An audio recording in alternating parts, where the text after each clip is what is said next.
कनू जी सत श्री अकाल जी आयां नूं। ते तुहाडे नाल करनी है विशेष गल मणिपुर दे उत्ते कि मणिपुर भारत का हिस्सा है, उत्थों दे लोग भारती हैं, सिटीजन हैं या की है, या सरकार की बेरुखी या कोर्टां की बेरुखी या जिहड़ी उत्थों की कंसर्नड हाई कोर्ट है वो अजे तक म्यूट स्पैक्टेटर बनी फिरदी है। इहदे उत्ते थोड़ा जिहा चानना पा दिओ। सत श्री अकाल। पहला तो बहुत दिन बाद असी अपने चैनल पर अज गल करन जा रहे हैं। मैं हिंदी और पंजाबी दोनों का इस्तेमाल करूँगी क्योंकि मेरे व्यूअर्स जोड़े है ऑल ओवर इंडिया है जिन्होंने मैं ये वीडियो फॉरवर्ड करूँगी। सबसे पहले हम बात करेंगे कि इस तरह मणिपुर वायलेंस को थोड़े दिन चर्चा में लाया गया, फिर उसके बाद कुछ भी बातचीत इसके ऊपर आजकल नहीं हो रही, जिसकी वजह से आज मैं विशेष तौर से ऑन पब्लिक डिमांड आज इस वीडियो को बना रही हूँ। सबसे इम्पॉर्टेंट कि हमारे देश की एक खासियत है कि कुछ दिन बात करने के बाद उसके ऊपर कोई चर्चा नहीं। कुछ दिन पब्लिक जो है पूरी हाइप देती है किसी इशू को, सरकारों के ख़िलाफ़ बोलती है, ऑपोजिशन कुछ दिन उनको एक इशू मिल जाता है बोलने के लिए सरकार के ख़िलाफ़, रेनिंग गवर्नमेंट के ख़िलाफ़, उसके बाद उसके ऊपर कोई बात नहीं की जाती। दूसरा विषय जो आज का है वो ये है कि लीगल तौर पे इस टाइम क्या एक्शन लिया जा रहा है मणिपुर वायलेंस केस में, और तीसरी ये इशू की सोशल पर्सपेक्टिव क्या है इस मणिपुर रेप केस का या मणिपुर वायलेंस का। सबसे पहले ऑपोजिशन ने अपना रोल बहुत अच्छे से निभाया, कुछ दिन बहुत अच्छे से कार्टून्स बनाकर और टीवी चैनल्स पर दिन रात जो है इसके ऊपर चर्चा हुई, बट किसी ने भी जो है कोशिश नहीं की ये जानने की कि उसके ऊपर लीगल प्रणाली का क्या एक्शन। एट प्रेजेंट जो है 14 दिन का डिले अभी भी एफआईआर दर्ज करने में हुआ है। उसके ऊपर जस्टिस चंद्रचूड़ ने सवाल उठाया सुप्रीम कोर्ट में कि क्यों ये 14 दिन का डिले अभी भी इस हॉरेंडस क्राइम के ऊपर है, क्यों ये हाईएस्ट मैग्नीट्यूड का जो क्राइम जो जुर्म हुआ है हमारी कंट्री में उसके ऊपर कोई एक्शन नहीं लिया गया, क्यों सरकार 14 दिन तक चुप थी। लेकिन एज़ यूजुअल सेंट्रल गवर्नमेंट ने इसको सीबीआई को रेफ़र करने का जो है निर्णय लिया और कहा कि इसके ऊपर इन्वेस्टिगेशन जो है outside the state of Manipur. क्यों? क्योंकि वही आपकी वाली बात कि क्या मणिपुर भारत का हिस्सा नहीं है, क्या मणिपुर में न्याय नहीं होगा, क्या इस वक्त north eastern part of India में कुछ इस तरह की हिंसा चल रही है जिसकी वजह से जो है उसे भारत का ही हिस्सा नहीं माना जाना चाहिए, क्योंकि बीजेपी बिल्कुल चुप है, हमारी सरकार भारत की बिल्कुल चुप है, मोदी गवर्नमेंट ने मणिपुर स्टेट के लिए कुछ खास नहीं किया है, सीएम बीरेन्द्र सिंह बिल्कुल चुप हैं, उनकी कोई भी प्रतिक्रिया इसके ऊपर नहीं है। सारा दारोमदार जो है अमित शाह जी और मोदी जी के कंधों पर है, जो कि बिल्कुल साइलेंस है, और ये जो डेंजरस साइलेंस है which is predictable also, because predictable इसलिए कि ऐसे मौके पे मोदी जी वैसे भी कुछ ज़्यादा बात नहीं करते। सो पार्लियामेंट पे में उनका ना जाना, वहाँ पे बात ना करना इस मुद्दे पे, ये अपने आप में ही दर्शाता है कि ये एक बहुत ही संगीन और जो है ऐसी घटना है जिससे पूरे देश में जो है डर पैदा हो गया है लेडीज़ में कि किस तरह से कभी भी किसी भी स्टेट में ये ऐसा जो जुर्म है वो उनके खिलाफ़ किया जा सकता है। क्राइम जो है अगेंस्ट वुमेन जो है बढ़ता ही जा रहा है हमारे देश में। फिर बात करेंगे कि अब इन्होंने एफआईआर में लिखा क्या है, क्या कौन से धाराएं लगाकर जो है इन लोगों को इन्होंने इनके खिलाफ़ एक्यूज़ के खिलाफ़ एफआईआर दर्ज की है। सबसे पहले gang rape, abduction, forcing the woman for outraging the modesty of a woman।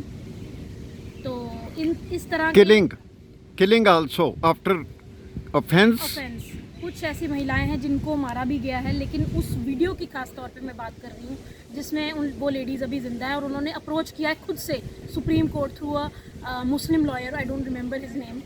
उन दोनों वुमेन ने पर्सनली जो है सुप्रीम कोर्ट का दरवाज़ा खटखटाया है कि उनको इंसाफ मिले, जल्दी से जल्दी सीबीआई प्रोब हो।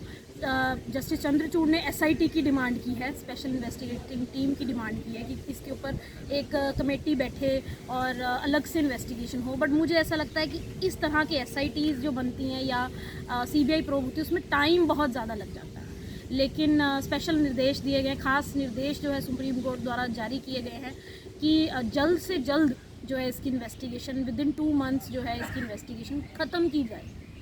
सो इस तरह के जो है स्टेप्स जो है लिए गए हैं। फिर हम बात करेंगे सोशल पर्सपेक्टिव का कि क्या सामाजिक तौर पर कुछ ऐसा कमी है हमारे समाज में जिसकी वजह से ये जुर्म जो है महिला के खिलाफ बढ़ते जा रहे हैं। एक महिला अधिवक्ता होने के नाते सबसे बड़ा धर्म है मेरा, कर्तव्य से ज़्यादा धर्म है मेरा कि मैं इस पे बात करूं कि किस तरह जो सामाजिक सोच है, जो पीड़ित सोच है बेसिकली, उसकी वजह से जो पीड़ित मानसिकता है उसकी वजह से महिलाओं को, औरतों को इस तरह के जुर्म जो है वो सहने पड़ रहे हैं। इस तरह जो नगन व्यवस्था में जो है सड़क पे चलना पड़ रहा है, अपनी जो है कितने सारे, जैसे सीता को इतने सारे टेस्ट देने पड़े, उसी तरह से उनको उनकी अग्नि परीक्षा ली जाती है डेली। सो इस तरह के जुर्म जो है वो सामाजिक ज़्यादा हैं। सामाजिक जो मानसिकता जो हमारी ख़राब होती जा रही है उसकी वजह से ये सब है। ख़ास तौर से पेरेंटिंग टिप्स जो है उसके ऊपर हमें ख़ास चर्चा करने की ज़रूरत है इस वक्त। जो हमें जिस तरह से हम टीवी चैनल्स पे, न्यूज़ चैनल्स पे बात करते हैं एंकर्स, कि आज के टाइम पे पेरेंटिंग कितनी ज़रूरी है, किस तरह से आपको अपने बेटों को, अपने सन्स को सिखाना है कि इस तरह के घिनौने जुर्म ना किए जाएं। इस तरह की जो एथनिक क्लैशेस हैं, जो एक तरह से ईगो क्लैशेस हैं, उनको कम से कम अपने बच्चे में डेवलप होने दें और जो है पेरेंटिंग, पॉजिटिव पेरेंटिंग की और ध्यान दें। सो ये एक बहुत बड़ा मुद्दा है जिसमें जो कानूनी प्रणाली के अलावा सामाजिक तौर पे भी हमें जो है बच्चों की तरफ देखने की ज़रूरत है और औरतों को और सशक्त बनाने की ज़रूरत है और शक्तिमान, शक्तिशाली बनाने की ज़रूरत है ताकि वो आवाज़ उठा सकें ऐसे जुर्म के ख़िलाफ़। जैसे हम पहले भी बात कर रहे थे, मैंने और वीडियोज़ में भी बात की है कि जिस वक्त ये वीडियो शूट हुई उस कैमरामैन को भी अरेस्ट कर लिया गया, उनके खिलाफ़ भी जो है FIR दर्ज की गई है कि आपने शूट कैसे किया इतना ऐसी घटना। तो उसके अलावा जो औरतें वहाँ मौजूद थी उस वक्त, उस मॉब में, उस भीड़ में, कुछ औरतें जो वहाँ मौजूद थीं, क्या उनका कोई रोल नहीं बनता था? क्या उन्हें वहाँ पे इन महिलाओं को नहीं बचाना चाहिए था?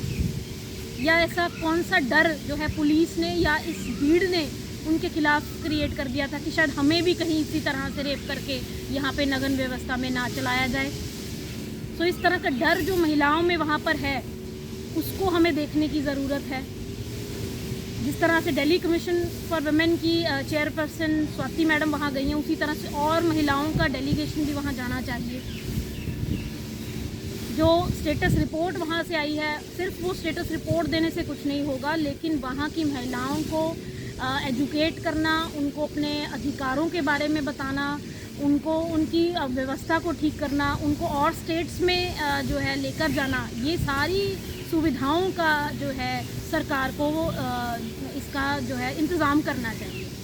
तो ये एक मुझे याद दिलाता है पार्टीशन टाइम का, जब दंगे हुए थे 1947 में, जो हम अपने दादा परदादा से सुनते आ रहे हैं, फोर फादर्स से, कि उस टाइम पे भी जो है महिला ही सबसे ज़्यादा जो है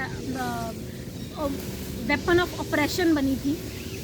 यानी कि हमेशा ही एक महिला को यूज़ किया जाता है एज अ वेपन की उनकी कम्युनिटी को ऑप्रेस करने के लिए। और आज भी वही एग्जाम्पल फिर से दोहराया जा रहा है। जिस तरह से हिंदू मुस्लिम दंगे भारतीय जनता पार्टी ने या उस टाइम की सरकारों ने जो है भी दंगे फैलाए थे या शुरू करवाए थे और बाद में बिल्कुल साइलेंट स्पेक्टेटर की तरह देख रहे थे।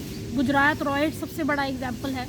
उसी तरह से ये वाले जो दंगे हैं मिती और कुकी कम्युनिटी के, ये भी मुझे कहीं ना कहीं उसी लाइंस पे शुरू करवाए जा रहे लगते हैं। और क्या ये वायलेंस इतने टाइम से चल रहा है, ये ख़त्म ही नहीं हो पा रहा?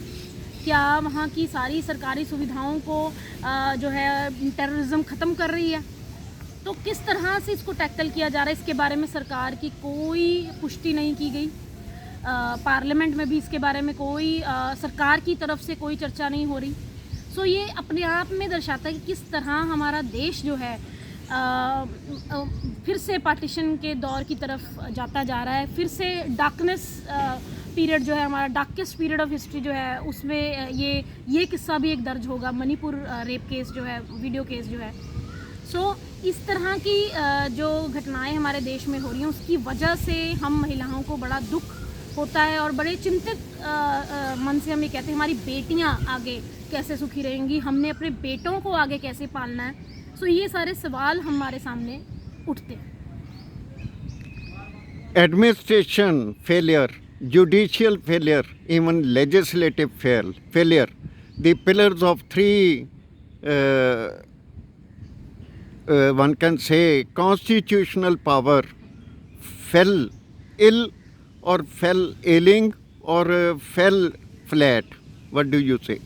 Sir, indeed the word is failure. The government has failed completely and shattered completely. जो भी लॉ एंड ऑर्डर सिचुएशन की बात बार बार की जाती है, वो फ़िलहाल उनके स्टेट में, मणिपुर स्टेट में जो है वो ख़राब स्थिति नज़र आ रही है। लेकिन जब भी हम बात करते हैं कि लेजिस्लेटिव और जुडिशियल फेलियर, वो अभी इनिशियल स्टेप्स पे नज़र नहीं आएगा, लेकिन लेटर ऑन जब जस्टिस डिले हो जाएगा तो justice will be denied. So again judicial failure भी हमें थोड़े टाइम बाद नज़र आने वाला है। ऑलरेडी जो है सरकार का delay in FIR and everything, ये सब एक्चुअली फेलियर ही है। चाहे वो सिस्टम का फेलियर हो, लेजिस्लेचर का फेलियर हो, जुडिशरी का फेलियर हो, एडमिनिस्ट्रेशन का फेलियर हो, Indeed it is a failure. So 0 out of 10 जो है इस स्टेट को फ़िलहाल दिए जाते हैं। Another chapter added Manipur rape gang cases. In the number of cases already result nothing. Bliki Bano's case and so many other cases which could be cited, Nirbhaya case, and if this is the Beti Bachao Beti Padhao, we feel ashamed. Sir, I actually feel ashamed. Sir. I am ashamed right now to be part of such a rich culture of India. I am a true patriot and I had always felt that I am lucky enough to be part of India.